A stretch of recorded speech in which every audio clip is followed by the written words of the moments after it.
All right, let's dive right in. Today, we're going to get into the source material on a single pivotal moment back in 1936 that reportedly defined the entire life and mission of Sun Myung Moon. It's a fascinating story about a divine message, what's called an unendurable summons, and the incredibly complex, life-altering reaction it caused. But, before we get into the nitty-gritty, let's just start with a question for you. Imagine, just for a second, that the entire purpose of your existence, the whole blueprint for your life, was handed to you in one single, overwhelming, and kind of terrifying instant. How would you react? With joy? Fear? Just total disbelief? Well, that's exactly the crossroads we're exploring today. Okay, so here's our roadmap. We're going to break this whole experience down into 5 key parts. We'll start with the summons itself, then we'll unpack that immediate shock, this wild mix of terror and ecstasy. From there, we'll look at how it forced a complete rewrite of a theological blueprint, led to a path of intense solitude, and finally, how that deeply personal vow sparked a global movement. So let's set the scene. Our story kicks off on a Korean hillside, Easter morning, 1936. And this was not a peaceful, idyllic time. We're talking about a period of intense national suffering and just deep spiritual darkness.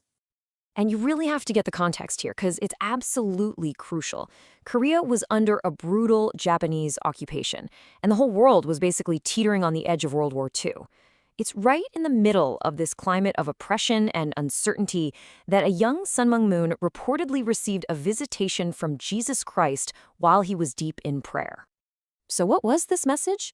Well, according to the source, it was a 2-part mandate that would totally redirect the course of his life. First, he was told his path was not to be a martyr. No, he was to live and endure. And second, his mission was incredibly specific, to establish the first perfect family, to complete what was believed to have been left unfinished by Adam and Eve. So how do you even begin to react to a message of that magnitude? It wasn't simple joy or quiet acceptance, not at all. It was a violent collision of 2 totally opposite emotions, absolute terror and profound ecstasy. And this is where it gets really interesting, the source of his terror. It wasn't just the sheer weight of the mission, but the fact that he was denied what he saw as an easier path. In a time of national suffering, being a martyr, that offers clarity, a noble end. But he was commanded to live, to endure a lifetime of being misunderstood, of doing this messy, difficult work on earth. The cross he was given was one of endurance, not a quick, glorious finish. And his first reaction?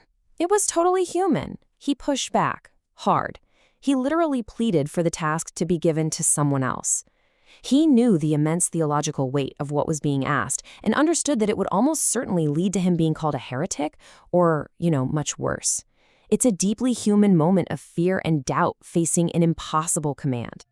But, and this is a huge but, mixed in with that bone-chilling terror was this incredible, explosive ecstasy. I mean, for someone who had spent his entire life in intense spiritual searching, this was the ultimate validation.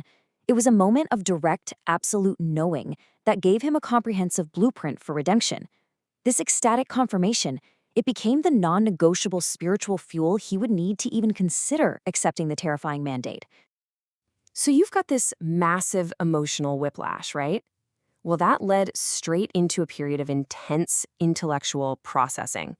This revelation didn't just give him a mission, it forced him to completely reevaluate the entire Christian narrative of human history. And at the very heart of this new understanding was a totally radical reinterpretation of the fall of man. It wasn't just about disobeying a command about an apple. No, the revelation framed it as a profound corruption at the very root of humanity, a failure in love, lineage, and reproduction that corrupted the human family right from the very beginning.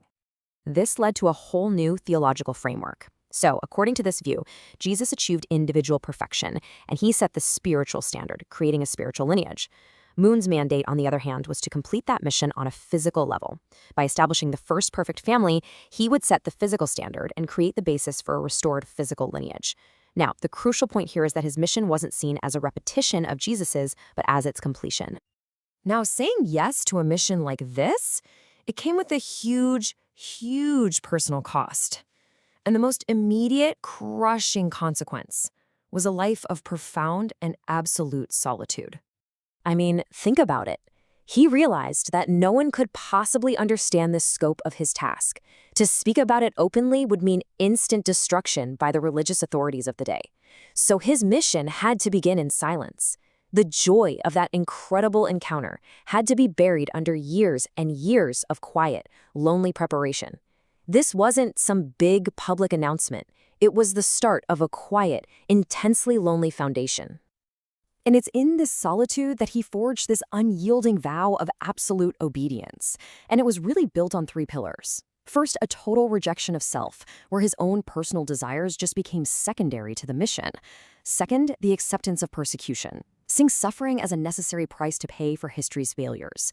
And third, a laser focus on the priority of lineage, seeing the family as the physical key to restoration. Okay, so a vow like that can't stay locked inside forever, right? It has to go somewhere. The final phase of his reaction was translating this profound personal revelation into a tangible, external organization that was capable of actually carrying out the mission. So he took a series of really pragmatic steps. First things first, he had to articulate the theology, which became the divine principle. This was all about explaining the why, the purpose of creation, the mechanics of the fall, the logic of restoration.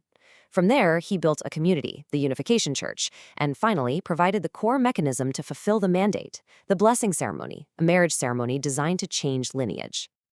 And you have to get this. Documenting all this theology wasn't just some academic project for him. It was an act of survival. It was the anchor he needed to hold on to the revelation, and the instrument he would use to help others understand why a perfect family was supposedly so necessary for history.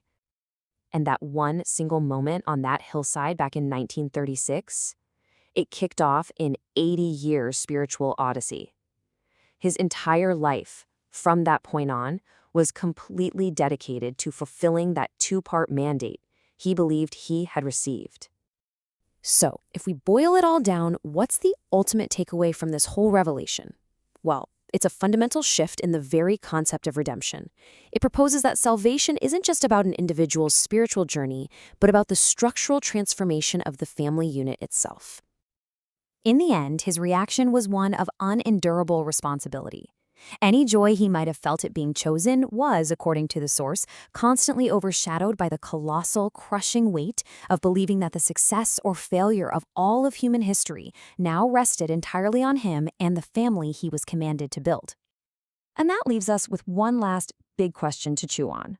How does a message that begins as a profoundly personal, terrifying, and ecstatic experience on a lonely hillside, how does that transform into a global movement? The journey from that private vow to a worldwide faith is, well, maybe that's the most complex part of the whole story. Thanks for joining this explainer.